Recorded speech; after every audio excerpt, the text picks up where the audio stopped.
Le meilleur système éducatif au monde. Oui, c'est exactement ce sur quoi tu as cliqué. C'est exactement ce dont nous allons en parler aujourd'hui. Alors, si tu es ici présentement, c'est parce que tu te poses tout un tas de questions concernant l'éducation de tes enfants. Et tout ce dont tu aimerais, c'est que tes enfants réussissent, qu'ils s'épanouissent et qu'ils deviennent plus tard des adultes confiants et intelligents. Et cependant, parfois, tu as cette question-là dans la tête qui te dit, est-ce que le système éducatif dans lequel ils sont, est-ce qu'il est vraiment le bon? Est-ce qu'il n'existe peut-être pas mieux ailleurs? Mais voilà le problème.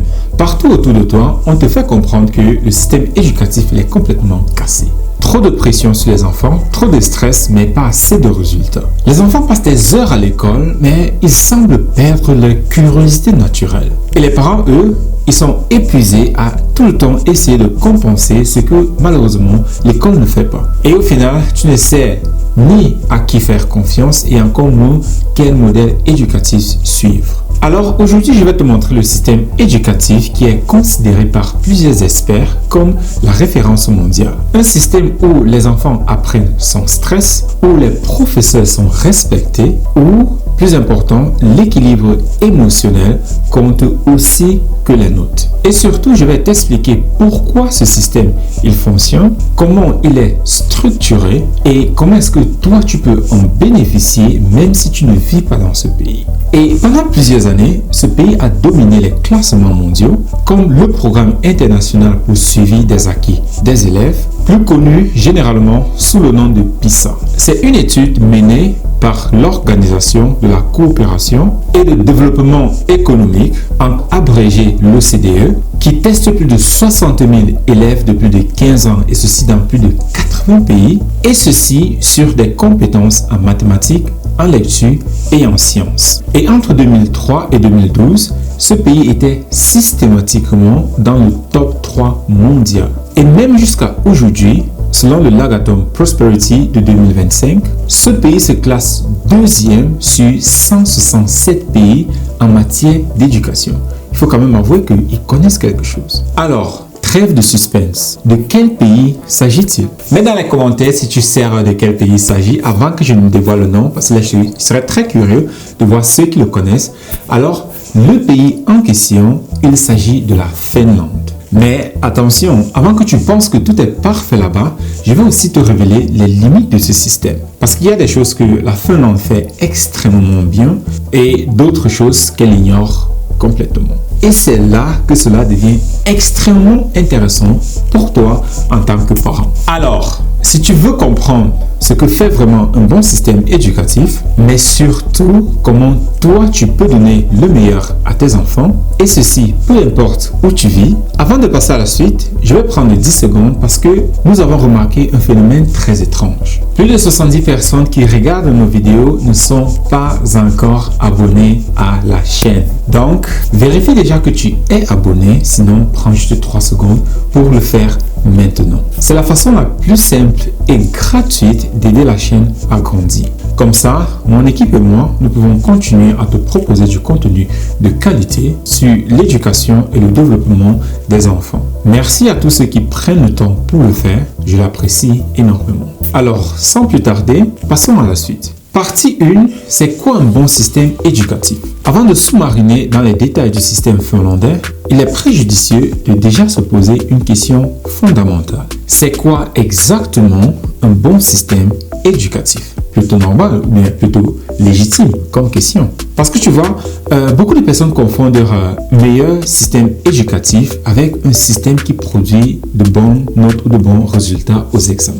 Mais est-ce vraiment ça un bon système? Est-ce que c'est juste une question de notes? Non, pas du tout. Un bon système éducatif, ce n'est pas seulement un système où on boucle le crâne des enfants avec des informations et parfois inutiles pour qu'ils réussissent des examens. C'est beaucoup plus profond que ça. Alors ici, nous allons voir l'objectif d'un bon système éducatif. Un bon système éducatif a plusieurs objectifs essentiels. Tout d'abord, il doit préparer les enfants à devenir des adultes équilibrés, capables de penser par eux-mêmes, de résoudre des problèmes réels de la société et de s'adapter à un monde qui change constamment. Deuxièmement, il doit protéger et nourrir la curiosité naturelle des enfants.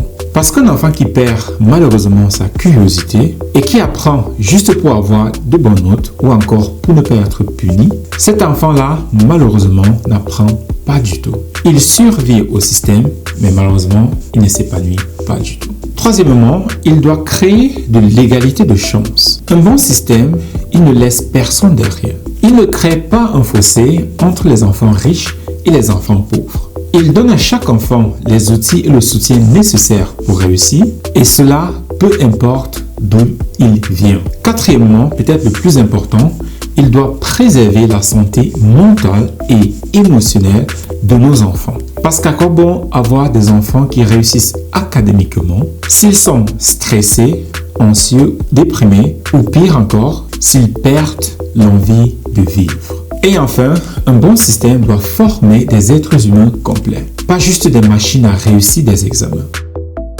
Il doit développer la créativité, l'esprit critique, la collaboration, l'empathie et la capacité d'apprendre de façon autonome. Sur quels critères juge-t-on un système éducatif? Alors, comment est-ce qu'on mesure tout ça? D'accord? Sur quels critères se base-t-on pour dire qu'un système est meilleur contrairement à l'autre? Les experts concernent plusieurs choses. Des tests internationaux comme la PISA, dont je t'ai parlé un peu plus haut, mesurent les compétences des élèves en mathématiques, en sciences et en lecture.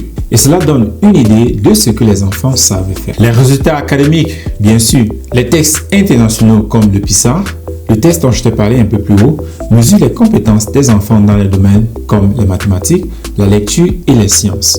Et cela donne un aperçu de ce que les enfants sont capables de faire. Il regarde aussi le bien-être des élèves. Est-ce que les enfants sont heureux? Est-ce que les enfants se sentent en sécurité à l'école? Ou encore, est-ce qu'ils aiment apprendre? Il pèse sur l'équilibre du système. Est-ce que tous les enfants ont accès à la même qualité d'éducation? Ou est-ce que ton succès dépend de l'argent de tes parents? Il mesure aussi la qualité des professeurs et le respect qu'on leur accorde. Parce que, tout simplement, sans bon professeur, il n'y a pas de bonnes études.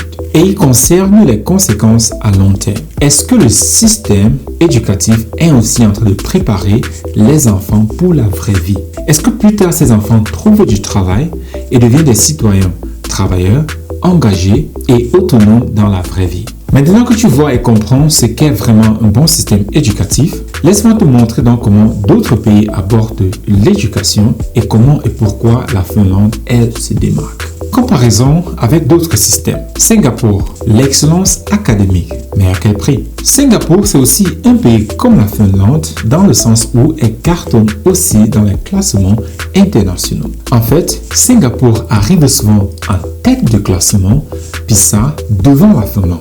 Mais cependant, pourquoi est-ce qu'on parle moins de la Singapour comme modèle? Parce que la façon dont Singapour obtient ses résultats, il est radicalement différent de celui de la Finlande. À Singapour, l'éducation commence très tôt, déjà à partir de 3 ans. Et les enfants sont testés constamment dès leur entrée à l'école. Et tout est basé sur la performance, sur la compétition et sur les notes. À Singapour, les cours sont scriptés. Cela veut dire que les professeurs suivent un programme très strict et ceci presque mot pour mot. L'accent est mis sur la mémorisation, sur la répétition, mais plus important encore, sur la préparation aux examens. Des élèves passent des heures, oui, des heures à faire des exercices et des quiz. Et l'objectif, c'est de trouver la bonne réponse, même si tu ne comprends pas pourquoi c'est la bonne réponse. Et oui, c'est comme ça. Et ça marche, oui, dans le sens où les élèves singapouriens obtiennent des excellents et meilleurs scores au niveau des tests. Voilà pourquoi ils sont constamment au sommet du classement PISA, mais à quel prix? Selon une étude de l'Institut coréen pour les affaires et la santé, les élèves en Singapour, tout comme en Corée du Sud, sont parmi les plus stressés au monde. Ils passent des journées de 12 à 14 heures à étudier entre l'école et les cours privés. Et près de 80% de ces élèves singapouriens suivent des cours privés afin d'être capables de suivre le rythme de l'école. La Corée du Sud, quand l'éducation devient une obsession nationale. Si tu as pensé que Singapour est intense, alors attends de découvrir la Corée du Sud. La Corée du Sud a l'un des systèmes les plus compétitifs et les plus stressants au monde. Les élèves coréens passent en moyenne, je dis bien en moyenne, 14 heures de temps par jour à étudier. Et oui, tu l'as très bien entendu, 14 heures de temps par jour. Ils vont à l'école le matin et puis après l'école, ils vont dans ce qu'on appelle des hagwon, des académies privées, et ceci, ils y restent jusqu'à 23 heures du soir. Ensuite, ils rentrent chez eux et font leurs devoirs jusqu'à 1 heure du matin. Certains étudiants le font jusqu'à parfois 3 heures du matin pour se préparer aux examens. Mais alors, pourquoi toute cette pression? Parce qu'en Corée du Sud, tout repose sur un seul et unique examen, le Songnyeong, qui est l'équivalent du baccalauréat. Cet examen dure 8 heures de temps et détermine dans quelle université tu vas devoir entrer. Et si tu n'as pas la chance d'intégrer une université prestigieuse, alors tes chances d'avoir un bon emploi sont considérablement réduites. Le jour du soleil, donc le jour de cet examen de Songnyeong, il est tellement important que parfois les avions sont interdits de décollage pendant les examens d'écoute pour ne pas déranger les élèves. Et plus de 14 000 policiers sont mobilisés pour gérer la circulation pour que les enfants arrivent à leur examen. Et si un enfant est en retard, alors un policier vient le chercher chez lui pour l'emmener dans le centre d'examen. Voilà jusqu'où cet examen est important pour eux en Corée du Sud.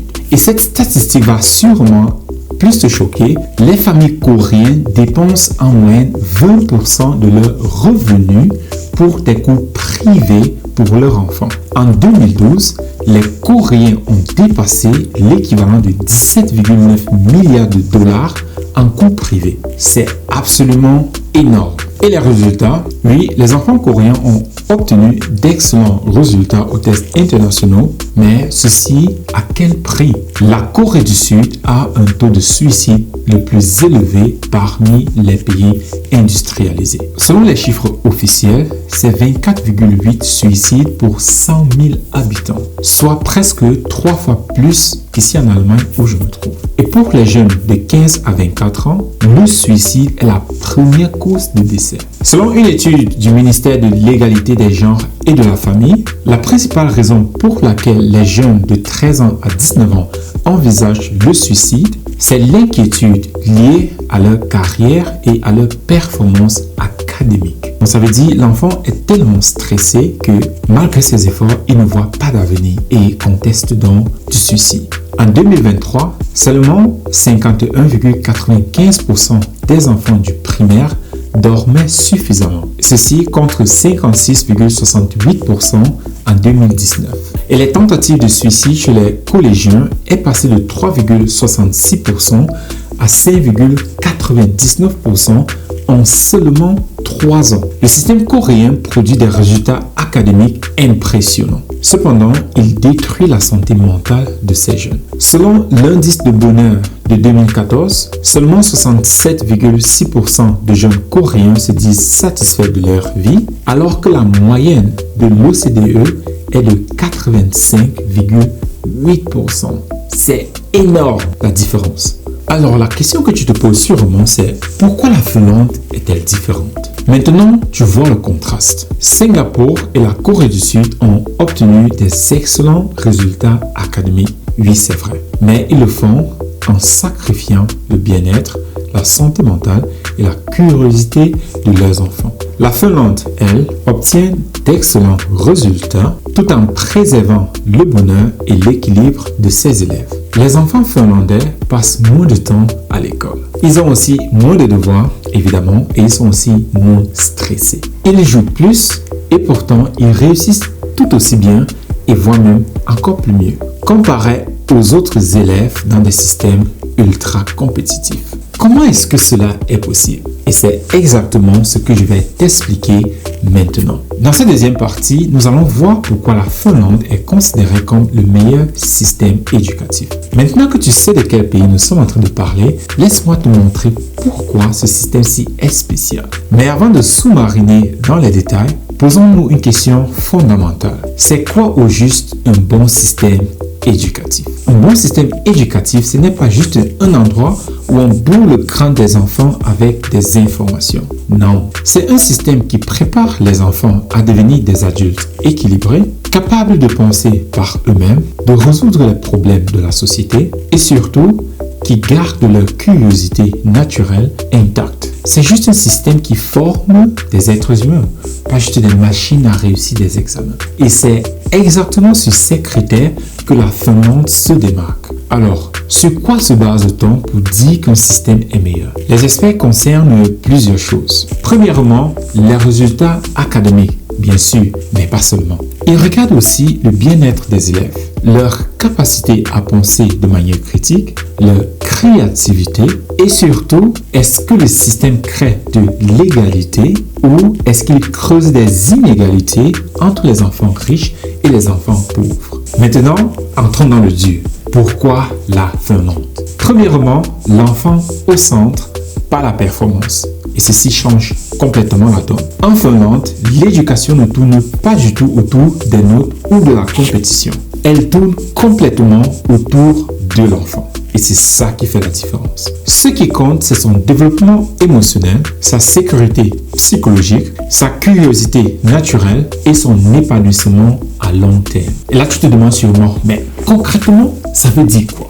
Laisse-moi t'expliquer. Les enfants finlandais commencent l'école un peu plus tard que la plupart des pays, pas à 5 ou à 6 ans comme ailleurs. Pourquoi? Parce que les Finlandais comprennent que les premières années de vie, forcer un enfant trop tôt dans un cadre académique rigide, c'est comme essayer de faire pousser une plante en tirant sur ses feuilles. Cela ne marche pas du tout. Si tu as déjà essayé. Moi, je l'ai déjà essayé, mais ça ne marche pas du tout. Ensuite, les enfants finlandais ont beaucoup moins de devoirs que les autres. Les élèves finlandais passent en moyenne moins de 3 heures de temps par semaine à faire des devoirs. Alors que dans les pays comme Shanghai en Chine, c'est plus de 14 heures de temps par semaine. Et tu sais quoi? Les Finlandais obtiennent de meilleurs résultats avec moins de pression. Quelque chose d'intéressant, ils ont aussi moins de textes. En fait, jusqu'à la fin du lycée, il n'y a qu'un seul examen national en Finlande qu'on appelle le matriculation exam. Avant cela, les professeurs évaluent eux-mêmes leurs élèves en fonction de leur évolution individuelle et ceci sans les comparer constamment aux autres enfants. Et tout ça protège la confiance en soi des enfants, leur motivation induite, c'est-à-dire l'envie naturelle d'apprendre et leur amour de l'apprentissage. Parce qu'un enfant qui a peur d'échouer, qui est constamment stressé, qui se sent constamment jugé, cet enfant-là, malheureusement, ne peut pas apprendre correctement. Son cerveau est malheureusement en mode suivi et pas en mode curiosité. Le deuxième point, les professeurs sont une élite, pas juste des babysitters. Voilà quelque chose que, malheureusement, beaucoup de pays ne comprennent pas. La qualité de l'éducation dépend directement de la qualité des professeurs. En Finlande, on ne devient pas professeur par hasard. On ne devient pas professeur parce qu'on ne sait pas quoi faire de sa vie ou bien parce qu'on n'a rien à faire. C'est l'une des professions les plus respectées du pays, au même niveau qu'un médecin ou un avocat. Pour devenir professeur en Finlande, vous devrez obtenir un master universitaire. Ce n'est pas juste un diplôme basique. C'est un master complet, ce qui prend également 5 à 6 ans d'études après le lycée. Les professeurs de classe, ceux qui enseignent aux enfants de 6 à 12 ans, doivent avoir un master en éducation avec une spécialisation en pédagogie. Et les professeurs de matières spécifiques, ceux qui enseignent au collège et lycée, doivent avoir au minimum 160 crédits dans leur matière principale et 60 crédits de formation pédagogique. Et ce n'est pas tout. La sélection est extrêmement compétitive. Seuls environ 10% des candidatures sont acceptées dans le programme de formation des enseignants. Et ceci est plus sélectif que certains programmes médicaux dans certains pays. Et là, nous pouvons aussi comprendre pourquoi leur système est aussi différent des autres. Résultat, les meilleurs et les plus motivés deviennent professeurs. Et une fois qu'ils sont en poste, bien évidemment, tu leur fais confiance. Il n'y a pas de microgestion ou bien des inspecteurs qui viennent inspecter chaque mois ce qu'ils font. Les professeurs décident par eux-mêmes leur méthode d'enseignement, des matériaux pédagogiques qu'ils utilisent et plus important, de comment évaluer leurs élèves. Pourquoi ça marche? Parce que le système comprend une vérité simple. la qualité de l'éducation égale à la qualité du professeur. Si tu veux de bons résultats, alors investis sur tes professeurs. Forme-les bien, respecte-les, fais-leur confiance et paie-les correctement. Troisièmement, apprendre à penser, pas à mémoriser. Le système finlandais ne se concentre pas sur la mécanisation bête, répétitive et méchante que les autres systèmes le font au quotidien avec leurs enfants. Il ne demande surtout pas aux enfants de réciter des dates et des formules par cœur sans jamais comprendre ce que ça veut dire ou bien encore pourquoi. L'accent est mis sur la résolution de problèmes, la collaboration entre élèves, le raisonnement logique et l'application concrète dans la vie réelle. Les salles de classe finlandaises sont décrites comme étant centrées sur l'apprenant. Ça veut dire que les élèves ne sont pas assis passivement à écouter les professeurs pendant des heures. Tout au contraire, ils participent activement. Ils travaillent en groupe sur des projets et posent des questions aux enseignants, ce qui est très rare et difficile dans certains établissements. Ils sont des explorateurs et découvrent par eux-mêmes. Il y a beaucoup moins de répétitions aveugles et aussi beaucoup moins de pression liée aux textes standardisés. Au lieu de tout cela, les enfants apprennent à penser de façon critique, à analyser l'information, à travailler en équipe et ça construit quoi au final? De l'autonomie, de l'intelligence réelle, pas juste de la connaissance superficielle. Et cela forme des adultes qui savent comment apprendre par eux-mêmes, qui ne dépendent pas d'un professeur pour les dire quoi faire à chaque étape. Quatrième point, égalité et équité pour tous. Le système finlandais réduit au maximum la compétition, la comparaison entre les élèves et le classement. Et pourquoi est-ce qu'ils font cela? C'est parce qu'ils ont compris quelque chose. Lorsque vous comparez constamment les enfants entre eux, vous créez du stress, de l'anxiété et vous abîmez leur développement émotionnel, ce qui rend des adultes instables plus tard. En Finlande aussi, quelque chose d'intéressant, c'est de remarquer que toutes les classes sont mixtes en termes de niveau. Donc ce que ça veut dire, c'est qu'il n'y a pas de classe forte et de classe faible. L'objectif ici, c'est qu'aucun enfant ne soit laissé derrière parce que les enfants copient entre eux. Ce qui fait que les faibles vont copier des meilleurs et ainsi de suite. Et ce qui est incroyable pour certains, c'est que ça fonctionne. Selon les données de PISA, l'écart entre les meilleurs élèves et ceux qui ont des difficultés est l'un des plus petits au monde en Finlande. Cela veut dire que même les enfants qui ont plus de mal s'en sortent plutôt très bien, car le système les soutient au lieu de les abandonner. Et quelque chose aussi de fascinant, c'est qu'il n'y a pas des écoles privées qui creusent aussi ces écarts d'inégalité entre les enfants. Toutes les écoles en Finlande sont publiques et gratuites. Et ceci, que tu viennes d'une famille riche ou bien d'une famille pauvre, tu vas dans les mêmes écoles, avec les mêmes ressources et plus important, avec les mêmes professeurs de qualité. L'éducation, les livres, les repas à l'école et ceci, même le transport si tu habites par exemple dans un lieu très éloigné de l'école. Tout cela est gratuit. Et ceci crée vraiment un système équitable où ton succès ne dépend pas du portefeuille de tes parents, mais tout simplement de tes propres efforts et aussi du soutien que le système scolaire te donne. Dans cette troisième partie, nous allons voir les limites du système finlandais, ce dont personne ne parle. Alors maintenant, nous arrivons à la partie où personne ne veut entendre. La partie dont les articles et les documentaires élogieux ne montrent jamais. Parce que, comme tu l'as remarqué, le système finlandais, il a des forces incroyables. Mais il a aussi des limites et des faiblesses réelles. Alors, si tu veux vraiment comprendre ce qui est bon pour ton enfant, alors c'est très important de connaître les deux côtés de la médaille. Et soyons vraiment clairs et factuels ici. Pas de haine, pas de jugement, juste la vérité. Le premier point, c'est la Finlande dépend énormément des parents, mais cependant, ils ne les forment pas. Voilà quelque chose que le système finlandais assume sans jamais vraiment la tresser. Les parents jouent un rôle crucial dans le développement de leur enfant. Et c'est tout autant vrai que les écoles ou bien le système finlandais comptent aussi sur l'implication des parents. Elles attendent des parents, ce qui est normal, qu'elles soutiennent l'apprentissage des enfants à la maison, qu'ils créent un environnement stable à la maison et aussi enrichissant, et qu'ils continuent à encourager la curiosité chez leurs enfants. Mais voilà le problème. Le système finlandais ne forme jamais les parents pour leur montrer comment le faire correctement.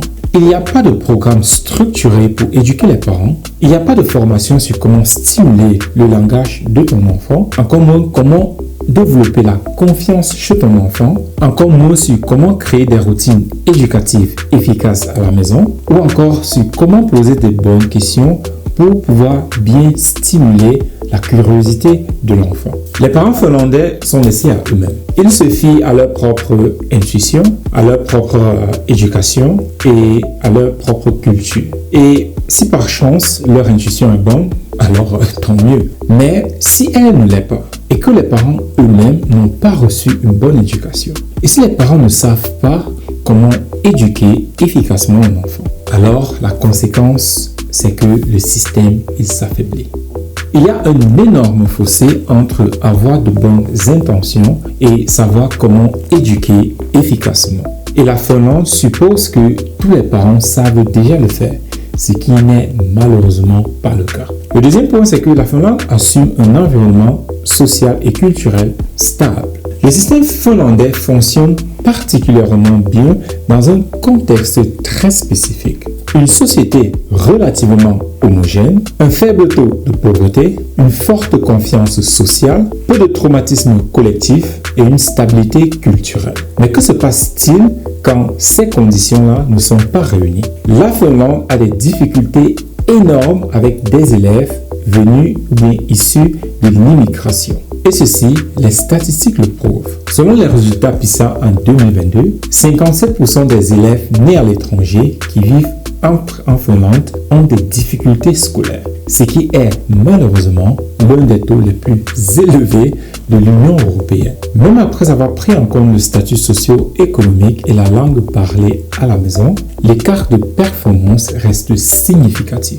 Une étude publiée par le site web européen sur l'intégration a révélé que les jeunes d'origine immigrée en Finlande rencontrent plus de difficultés dans la transition vers l'enseignement secondaire supérieur et ont un taux d'abandon plus élevé que leurs pairs néerlandais. Et selon une recherche de 2018, les élèves d'origine immigrée qui ont terminé leur scolarité en Finlande ont paradoxalement moins de chances d'obtenir un diplôme universitaire que ceux qui sont arrivés en Finlande après l'âge scolaire. Et ceci est vraiment incroyable quand on y pense parce que le système finlandais, qui est tellement vanté pour son égalité, produit en réalité de moins bons résultats pour ses enfants que s'ils n'y étaient jamais allés. Un article de Yale News de 2024 a reporté que beaucoup de parents d'immigrés se plaignent que leurs enfants sont systématiquement ou automatiquement classés dans des classes de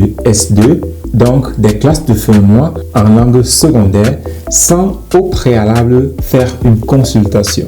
Et ceci même lorsqu'un parent est finlandais natif. Cela veut dire qu'on prend votre enfant juste parce qu'ils ont un background d'immigré, on les met dans des langues secondaires sans toutefois tester leur niveau pour voir s'ils ont déjà un niveau excellent ou pas. Et ces classes de S2 sont décrites comme du finnois pour débutants avec des tests et des devoirs extrêmement simplifiés. Et un problème se pose. Comment peut-on donc attendre de ces élèves qu'ils écrivent des rapports et des mémoires au collège et au lycée si tout ce qu'ils ont appris pendant des années c'est un finnois extrêmement simplifié? Et pire encore, selon Broken Chalk, les élèves issus de l'immigration font face à un harcèlement raciste et malheureusement pas assez fait pour leur intégration saine dans la société et ils sont malheureusement encouragés à poursuivre des professions que leurs professeurs pensent être bien pour leur ethnicité. Donc ça veut dire que parce que votre enfant est immigré, on le recommande peut-être d'aller devenir caissier ou bien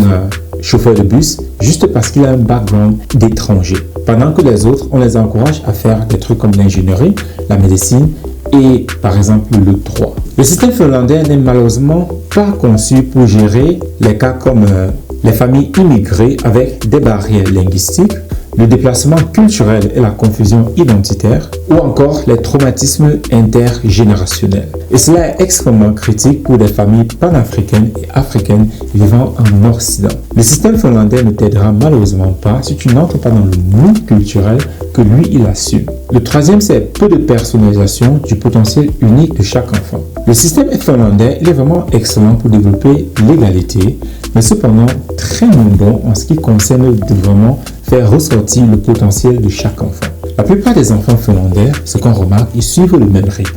Et l'accent est mis sur le bien-être général plutôt que de l'optimisation de chaque enfant. Et ce que nous savons à travers le développement de l'enfant, c'est que chaque enfant a son rythme.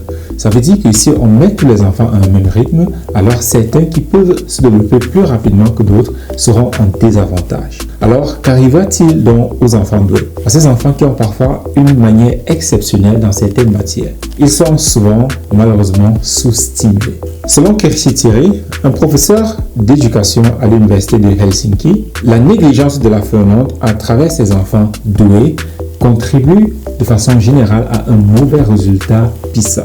Car il dit que l'égalité ne devrait pas signifier niveler tout le monde vers le bas, mais répondre de façon individuelle à chaque élève, que celui-ci soit surdoué ou bien tout simplement en difficulté. Chaque enfant devrait recevoir l'accompagnement et le support dont il mérite pour son plein développement.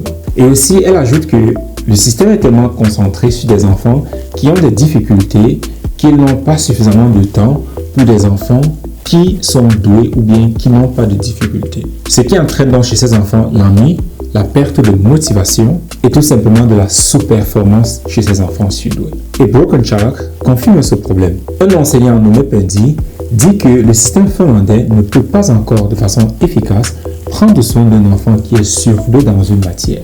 Et ceci est alarmant. Alors le résultat, les enfants finlandais sont vraiment bien équilibrés, mais ils ne sont pas vraiment bien optimisés sur le plan international. Car malheureusement, ils ne sont pas poussés à atteindre leur potentiel maximum.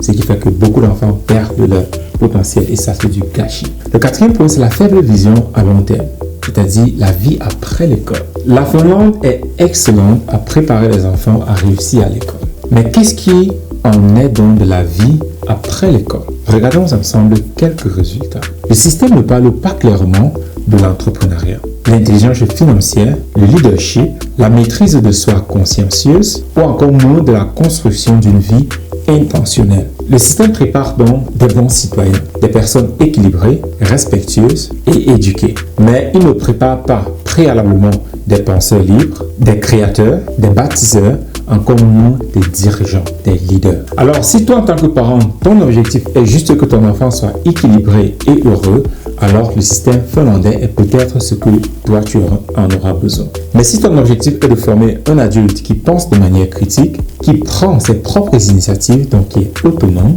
qui construit quelque chose de significatif dans le monde, donc quelqu'un qui a un impact, ou bien qui veut avoir un impact dans le monde, quelqu'un qui comprend comment fonctionne l'argent ou bien comment créer de la richesse et aussi comment fonctionne le pouvoir, alors le système finlandais ne suffit tout simplement pas. Cinquième partie, le déclin inquiétant des résultats. Et maintenant, la vérité qui fait mal. Les résultats de la Finlande ont chuté de manière dramatique depuis le sommet de l'an 2000. En mathématiques, le score moyen de la Finlande a chuté de 79 points, ce qui est vraiment incroyable entre l'année 2003 et l'année 2022. Et c'est vraiment énorme. La Finlande n'était plus numéro 1 en mathématiques parmi les participants PISA. Elle se retrouve maintenant à la 20e position. Donc, elle est quittée du top 3 et au top 20. C'est une chute libre. Et en lecture, elle fait une chute de 56 points durant cette même période de temps.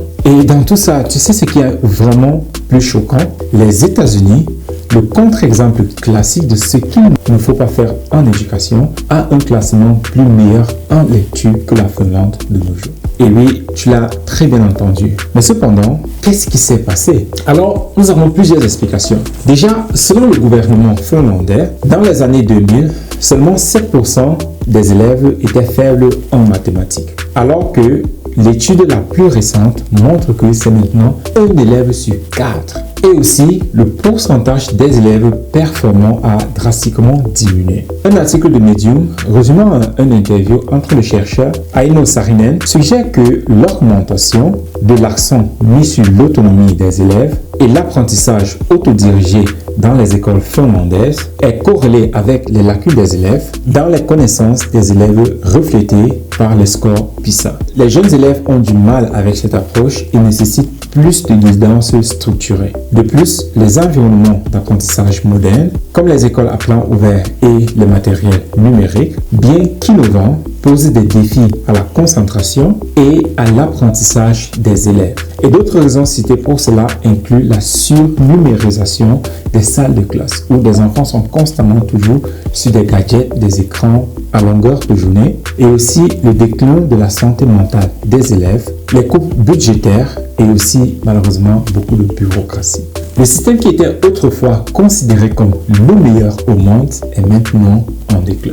Et personne ne semble savoir comment faire ou bien quoi faire pour inverser la tendance. Ce que cela signifie pour toi en tant que parent, c'est de comprendre que le système finlandais a des forces incroyables, mais cependant, il a aussi des limites réelles que tu dois comprendre.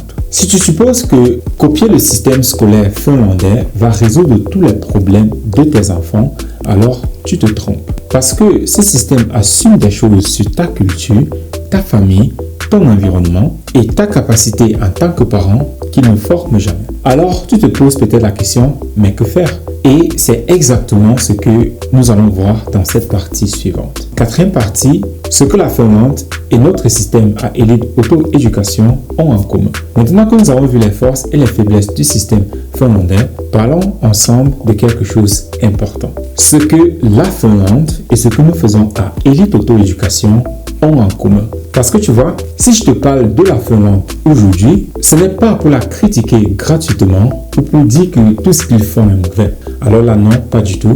C'est pour te montrer que certains principes qu'ils font ou bien certaines choses qu'ils font sont absolument correctes. Et ce sont exactement ces mêmes principes que nous appliquons dans notre communauté. La seule différence, nous allons un peu plus loin. Mais avant d'y arriver, commençons par ce que nous faisons tous deux de la même manière. Le premier point, c'est l'enfant au centre, pas le système. La Finlande et ce que nous faisons à Elite Auto-Éducation partagent une conviction profonde. L'enfant n'est tout simplement pas une machine à remplir d'informations. Les deux approches comprennent que l'apprentissage doit respecter le développement naturel de l'enfant. Tu ne peux pas forcer un enfant de 3 ans à rester des heures assis et à mémoriser des choses qu'il ne comprend même pas. Tu ne peux pas aussi mettre une pression énorme sur un enfant de 7 ans et tout simplement espérer qu'il garde sa curiosité intacte. Cela va l'affecter négativement. En Finlande, comme je te l'ai expliqué, les enfants commencent l'école à 7 ans, pas avant. Ils ont moins de devoirs, ils sont moins testés. Et pourquoi ? Parce que le système comprend que l'enfance est sacrée. C'est un temps précieux pour l'enfant pour jouer, développer son imagination, explorer et de construire sa confiance en soi. Et dans notre communauté à Elite Auto-Éducation, nous appliquons exactement le même principe. Nous ne forçons jamais l'enfant dans un moule rigide. Nous respectons où l'enfant en est dans son développement car chaque enfant va à son rythme. Nous adaptons l'apprentissage à l'enfant, pas l'enfant à un apprentissage standardisé. Les deux approches mettent la sécurité émotionnelle de l'enfant en priorité absolue.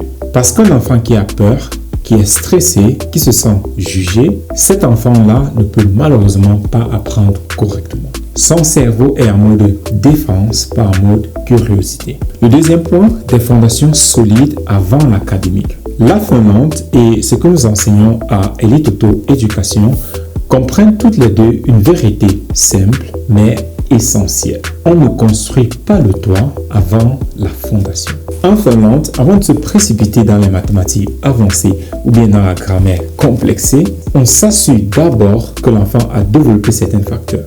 Sa compréhension du monde qui l'entoure, sa capacité à s'exprimer et à écouter clairement, sa curiosité naturelle, sa confiance en ses propres capacités et sa capacité à collaborer avec les autres. Et ceci est exactement ce que nous faisons dans notre communauté. Avant même de parler d'apprentissage académique, nous commençons d'abord par construire les fondations. D'abord, le vocabulaire. Parce qu'un enfant qui n'a pas les mots pour exprimer proprement ce qu'il pense ne peut pas apprendre efficacement. Car le langage, c'est l'outil de la pensée. Si ton enfant n'a pas un vocabulaire riche et précis, il ne peut pas penser clairement. Ensuite, la compréhension. Et ici, pas juste mémoriser, mais vraiment comprendre. Saisir des concepts, faire des liens et aussi poser des questions. Ensuite, la régulation émotionnelle.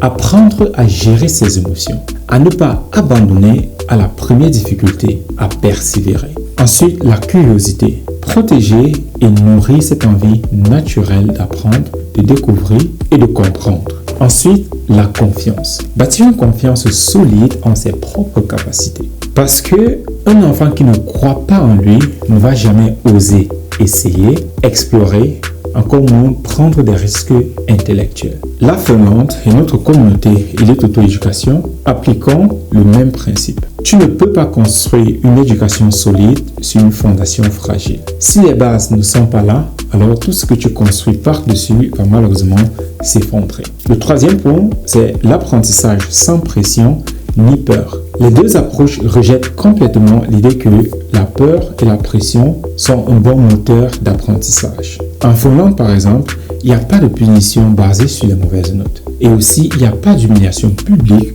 quand un enfant ne comprend pas. Et aussi, il n'y a pas de comparaison constante entre les enfants pour les mettre en compétition. Et selon l'étude de Pasi Kjellberg, les élèves finlandais sont principalement évalués par des tests créés par leurs professeurs qui varient d'une école à l'autre. Et au niveau national, des évaluations par échantillonnage similaire au NAEP sont utilisées sans enjeu pour les élèves, les enseignants ou les écoles OECD. L'objectif qui est de créer un environnement où l'enfant se sent en sécurité d'essayer. Dans notre communauté à Elite Auto-Éducation, nous appliquons essentiellement les mêmes principes. L'apprentissage se fait sans punition, sans humiliation et sans comparaison toxique avec les autres enfants. Parce que ce que tu vas comprendre, c'est quand tu enlèves la peur chez un enfant, quelque chose de magique se passe. L'enfant commence à apprendre pour le plaisir d'apprendre, pas juste pour éviter une punition ou encore moins pour faire plaisir à ses parents. Il développe donc ce qu'on appelle la motivation intrinsèque. Et c'est-à-dire une motivation qui vient de l'intérieur, pas de l'extérieur. Et cette motivation-là, elle est beaucoup plus puissante et durable que toute autre pression externe. Dans ce cas, alors l'apprentissage devient naturel comme dans une conversation quotidienne, progressif en respectant le rythme de l'enfant, intégré dans la vie de tous les jours, pas juste des moments d'études forcés. Quatrième partie, l'implication des parents est essentielle. Voici quelque chose que la Finlande et ce que nous enseignons à Elite Auto-Éducation comprenons tous les deux, même si nous l'abordons différemment. L'école ne peut et ne va jamais remplacer l'apport du parent. En Finlande, le système compte énormément sur l'implication des parents. Les professeurs attendent des parents qu'ils créent un environnement propice à l'apprentissage à la maison, qu'ils encouragent les enfants et qu'ils lisent avec eux et qu'ils soutiennent leur curiosité. Selon un article de World Bank, les visiteurs sont toujours éblouis par l'infrastructure scolaire de la Finlande, qui représente près de 7% du BPI que le pays investit dans l'éducation. Mais ce qui est moins visible, c'est le rôle crucial que jouent les familles finlandaises dans le succès de leurs enfants. Dans notre communauté, nous allons dans la même direction, mais avec une différence cruciale que tu vas voir dans la partie suivante. Les deux approches reconnaissent une vérité radicale. Les parents sont le premier modèle d'un enfant, les guides principaux de son développement et l'environnement émotionnel et intellectuel dans lequel l'enfant grandit. Un enfant passe en moyenne 15 heures de temps par semaine, si on compte cela de façon vraiment très généreuse. Mais il passe le reste de son temps, soit plus de 150 heures par semaine, avec sa famille ou dans l'environnement créé par sa famille. Mais cette tendance ici s'inverse aussi plus parce que beaucoup d'enfants aussi passent de nos jours de 7 heures ou bien 8 heures jusqu'à 17 heures à l'école avec des instituteurs. Si cet environnement n'est pas propice à l'apprentissage, si les parents ne valorisent pas l'éducation et si les interactions à la maison ne stimulent pas l'intelligence de l'enfant, alors la meilleure école du monde ne pourra pas compenser complètement. La Finlande et notre communauté Elite Auto-Éducation sont d'accord sur ce point. Les parents sont absolument essentiels. Voici ce que la Finlande et ce que nous avons dans notre communauté Elite Auto-Éducation avons en commun. Nous partageons les mêmes principaux fondamentaux. L'enfant au centre, pas le système. Des fondations solides avant l'académique. Apprendre sans pression ni peur et l'implication essentielle des parents. Et ces principes sont corrects, ils sont puissants et ils fonctionnent. Mais maintenant, nous arrivons à la partie la plus importante. Parce que si ce que nous faisons à Elite Auto Éducation partage ces principes avec la Finlande, nous allons encore beaucoup plus loin que cela. Nous comblons les limites énormes que j'ai mentionnées dans la partie précédente. Et c'est exactement ce dont nous allons parler maintenant. Alors, la cinquième partie, c'est ce que nous faisons de mieux à Elite Auto Éducation et comment est-ce que nous comblons les lacunes de la Finlande. On arrive là maintenant au cœur du sujet, alors la partie la plus importante. Parce que oui, la Finlande a des principes solides. Oui, aussi, elle obtient de bons résultats. Mais elle a aussi des limites énormes que nous avons vues dans la partie 3. Et c'est exactement là que notre communauté Elite Auto Éducation intervient. Nous ne nous contentons pas du tout de copier ce que fait la Finlande. Nous prenons les principes qui fonctionnent et nous allons beaucoup plus loin. Nous comblons non seulement les trous, mais nous répondons aussi aux questions que la Finlande ne pose même pas. Laisse-moi te montrer comment. Le premier point, la Finlande assume que les parents sont compétents. Nous formons les parents à devenir des éducateurs intentionnels. Voici la première grande différence. La Finlande dit que les parents doivent être impliqués dans l'éducation de leurs enfants. Mais moi, je dis, voici comment éduquer ton enfant étape par étape, même si tu n'as jamais été formé pour cela. Tu vois la différence? La Finlande compte sur l'implication des parents. Selon une étude publiée en 2023, les parents finlandais renforcent activement l'apprentissage à la maison en lisant à leurs enfants, en discutant des activités scolaires et en aidant avec les devoirs, créant ainsi une approche d'apprentissage continu qui renforce les enseignements de la classe. Ceci est OK, mais voici le problème. La Finlande ne forme jamais le parent sur comment faire cela correctement. Selon une recherche de 2024, l'implication des parents en Finlande est faible et en déclin général, ce qui est lié à une perception culturelle où les parents sont considérés comme des étrangers à la communauté éducative. Plus encore, le système est basé sur le privilège, car l'implication du parent existe, mais sous une forme individualiste qui n'est pas accessible à de nombreuses familles. En d'autres termes, le système finlandais fonctionne bien pour les parents qui ont déjà la compétence, les ressources et la culture éducative. Mais pour les autres, qu'en est-il des familles immigrées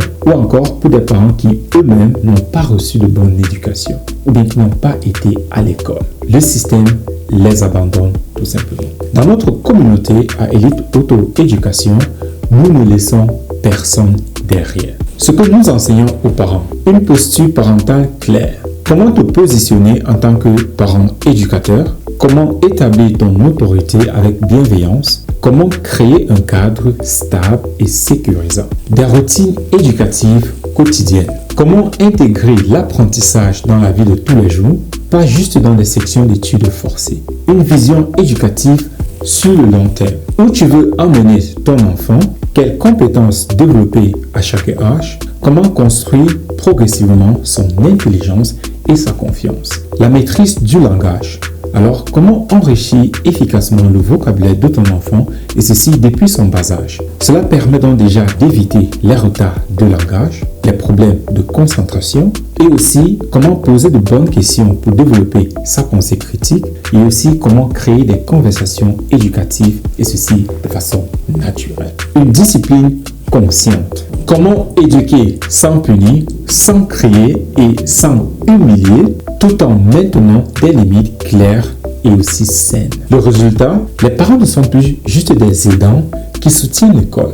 Ils deviennent des éducateurs intentionnels, conscients, équipés, mais plus important, confiants. C'est un upgrade massif par rapport à ce que fait la Finlande. Le deuxième point, la Finlande ignore l'identité culturelle. Nous intégrons la conscience identitaire et culturelle. Voici une autre limite énorme de la Finlande dont personne ne parle. Le système finlandais assume une certaine homogénéité culturelle. On l'a vu dans la partie 3. Les élèves issus de l'immigration ont un résultat scolaire catastrophique. Plus de 57% d'entre eux sont en difficulté scolaire. Ils sont placés dans des classes finnoises simples et sans consultation.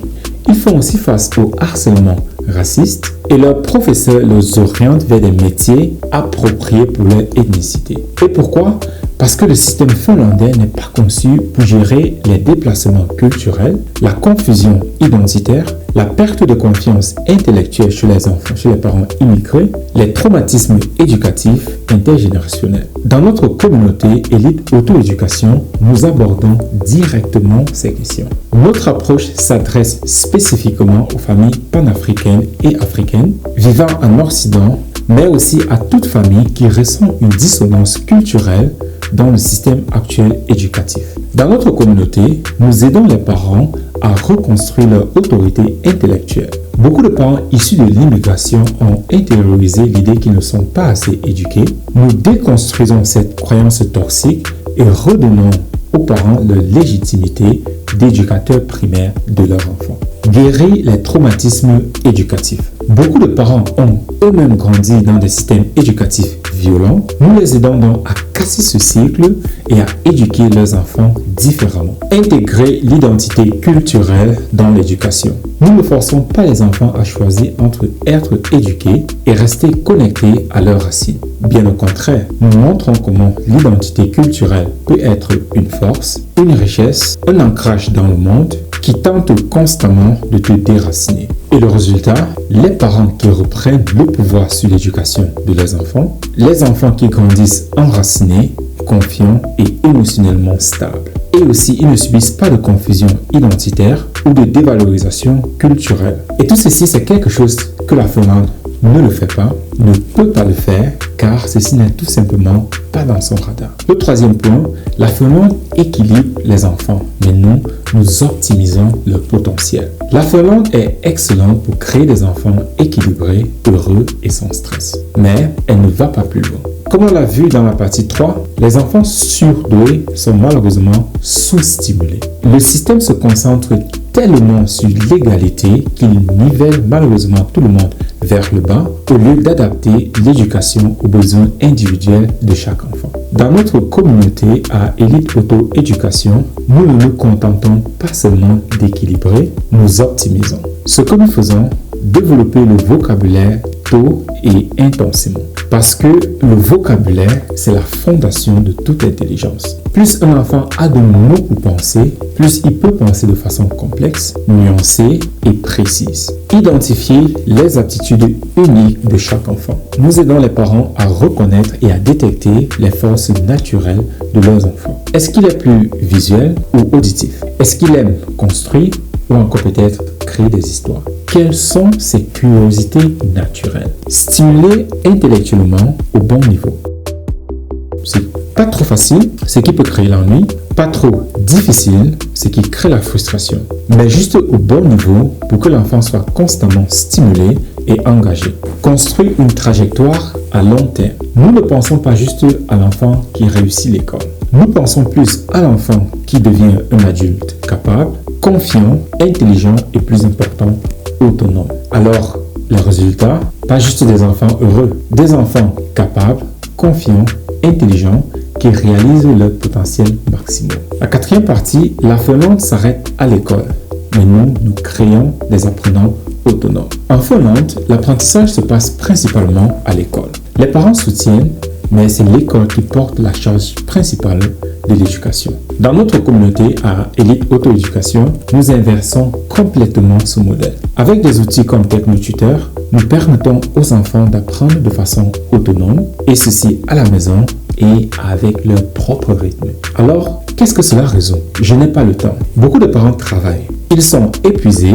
Ils n'ont pas 2 heures de temps par jour pour s'asseoir avec les enfants pour faire des leçons. TechnoTuteur permet à l'enfant d'apprendre de façon autonome pendant que les parents travaillent ou s'occupent à faire autre chose. Ou encore les parents qui disent « je ne suis pas assez éduqué ». Beaucoup de parents ont peur de ne pas savoir comment accompagner ou enseigner correctement leurs enfants. TechnoTuteur enlève cette pression. L'enfant apprend avec un outil structuré, progressif et adapté à son niveau. Ou d'autres parents encore qui disent « mais je ne sais pas quoi enseigner à mon enfant ». Nous fournissons un curriculum clair. Les parents n'ont pas du tout à deviner ce qu'il faut enseigner à quel âge. Tout est structuré étape par étape. Et les résultats, l'apprentissage devient quotidien et autodirigé. Les parents ne sont plus épuisés et les enfants développent une autonomie intellectuelle réelle. La Finlande forme de bons élèves, mais nous formons des apprenants autonomes pour la vie. Le 5e point, la Finlande prépare des citoyens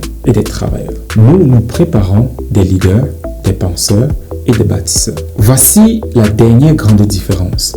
Le système finlandais prépare des citoyens équilibrés, respectueux et éduqués. Des gens qui fonctionnent bien dans la société, qui payent leurs impôts, qui votent et qui respectent les règles. Tout cela est bien, mais est-ce que c'est suffisant? Dans notre communauté à Elite Auto-Éducation, nous allons encore plus loin. Voici quelques éléments que nous intégrons dans notre approche. La pensée critique. Pas juste accepter ce qu'on te dit, mais questionner, analyser et comprendre par toi-même. Ensuite, la responsabilité personnelle. Comprendre que tu es l'auteur de ta vie, que tes choix ont des conséquences et que tu as le pouvoir de créer ton propre chemin. Ensuite, la discipline. Pas une discipline imposée par la peur, mais la discipline interne. Celle qui vient de la compréhension de tes objectifs et de ta volonté de les atteindre.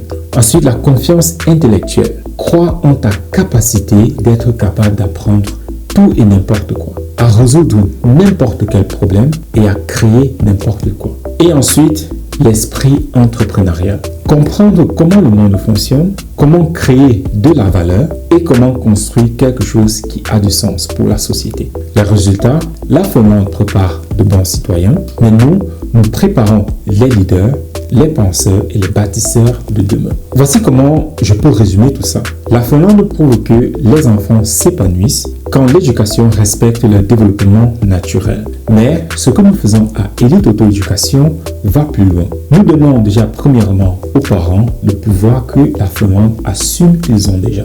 La Finlande aussi a raison sur les principes, mais elle ne donne pas aux parents les outils pour les appliquer. Nous te donnons les outils, la formation, la structure, le système complet. Et c'est ça la vraie différence. Alors, après avoir écouté tout cela, qu'est-ce que tu fais maintenant? Si tu veux vraiment offrir le meilleur à tes enfants, tu ne peux pas juste espérer que le système éducatif s'en charge. Parce qu'on l'a vu, même le meilleur système éducatif au monde a ses limites. Ce dont tu as besoin, c'est de devenir toi-même un parent éducateur, conscient, équipé et intentionnel. Et c'est exactement ce que nous t'offrons dans notre communauté Elite Auto-Éducation. Si c'est que tout ce que tu viens d'apprendre résonne avec toi et si tu veux mettre tous ces principes en pratique avec tes propres enfants et faire d'eux de véritables génies, clique sur le lien dans ma bio pour réserver un appel avec moi. Je vais t'aider personnellement à appliquer tout ce qu'on vient de voir. On va parler de ta situation, de tes enfants et de tes défis spécifiques et je vais te donner un plan d'action clair et concret pour complètement transformer leur éducation. Parce qu'au final, la meilleure éducation pour ton enfant ne viendra pas d'un système, quel que soit son niveau de bonté. Elle viendra principalement de toi. Je suis là pour te montrer exactement comment faire. Le lien est dans ma bio. On se parle bientôt.